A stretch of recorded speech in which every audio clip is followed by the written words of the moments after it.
दोस्तों, अक्सर बीमा अभिकर्ता के सामने अक्सर एक ऑब्जेक्शन आती है कि महंगाई बहुत हो गई है, घर का खर्चा बड़ी मुश्किल से चलता है और बीमा कहां से कराऊं।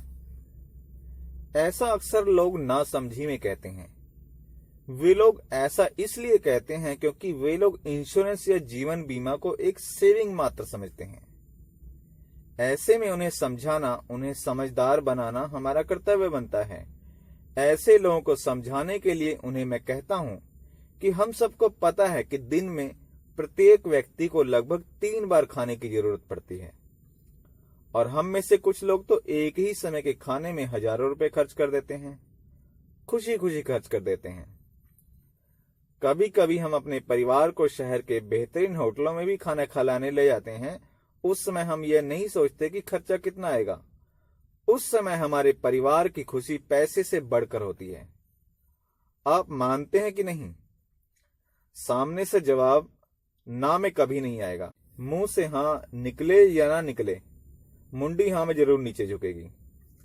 हाँ, आमतौर पर हम इस बात का हिसाब कम ही लगाते हैं कि दिन में 3 टाइम खाने पर हम कितना खर्च करते हैं। हर महीने हम इकट्ठा राशन घर ले आते हैं या एक निश्चित रकम हर महीने अपनी पत्नी को दे देते हैं, वह उसी से घर का खर्च चलाती है। अब मैं आपको एक तरीका बताता हूं जिससे आप भावी बीमा धारक के घर में 3 बार के दैनिक खर्चे का अंदाजा लगा सकें। बातचीत की शुरुआत में मैं उनसे पूछता हूं कि आप बताइए कि हर महीने आपके घर का राशन का खर्चा कितना लगभग होता है। कोई 5,000 बताता है, कोई 8,000 बताता है और कोई 10,000 बताता है। अगर हम राउंड फिगर में 10,000 ले लें तो साल भर का खर्चा लगभग हो गया 1,20,000 रुपए। इसका मतलब यह हुआ कि अगले 10 वर्षों में आपके परिवार को कम से कम 12 लाख रुपए घर के 3 टाइम के भोजन के लिए जरूरत पड़ने वाली है। और यदि थोड़ी बहुत महंगाई भी जोड़ लें तो लगभग 15 से 20 लाख रुपए के करीब पैसों की जरूरत आपको आपके परिवार के लिए अगले 10 साल के भोजन के लिए पड़ने वाली है, केवल घर के 3 टाइम के खाने के लिए। लेकिन भगवान न करे कल आपको कुछ हो जाता है और आप नहीं रहे, तो आपके परिवार को ये 20 लाख रुपए कौन देगा? क्या आपको नहीं लगता कि आपको अपने खर्चे से थोड़ा कम करके कुछ सेविंग LIC में भी करनी चाहिए? कम से कम 20 लाख रुपए का इंश्योरेंस तो करवाना ही चाहिए। इतना समझाने पर कुछ लोग मान जाते हैं और कुछ लोग ऐसे ही हैं जो समझना भी नहीं चाहते। लेकिन हमारा ये कर्तव्य है कि उन्हें समझाएं।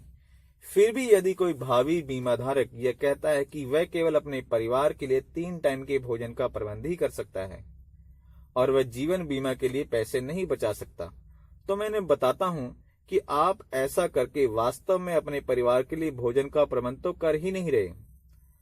अच्छा, तो मुझे एक बात बताइए कि कोई आदमी यदि 3 टाइम की बजाय यदि 2 टाइम दिन में खाना खाए तो क्या वह जीवित रह सकता है? जवाब हाँ में मिलता है।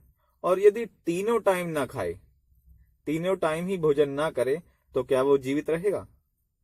जवाब ना में मिलेगा। तो मैं उनसे कहता हूं कि मैं आपको यही तो समझाना चाहता हूं कि यदि आप 1 टाइम के भोजन के पैसे बचाकर अपने परिवार के लिए अगले 10 साल के लिए 3 टाइम के भोजन का प्रबंध कर सकते हैं। इतना समझाने पर बात उनकी समझ में कुछ आने लगती है और उनकी फैमिली को मैं आर्थिक सुरक्षा दे पाता हूं। तो आप भी अपने मित्रों को इसी प्रकार से समझाइए और उनकी फैमिली को फाइनेंशियल सिक्योरिटी दीजिए। तो आज के लिए दोस्तों इतना ही। कल फिर मिलें एक नई वीडियो में नई जानकारी के साथ। लेकिन दोस्तों, मेरी आने वाली वीडियो की ऑटोमेटिक इंटीमेशन के लिए यदि अभी तक आपने मेरे चैनल को सब्सक्राइब नहीं किया है तो जल्दी से नीचे इस LIC को टच करके सब्सक्राइब जरूर कर लीजिए। और फिर मिलते हैं दोस्तों जल्दी ही एक नई वीडियो में। तब तक के लिए दोस्तों नमस्कार, धन्यवाद, जय हिंद।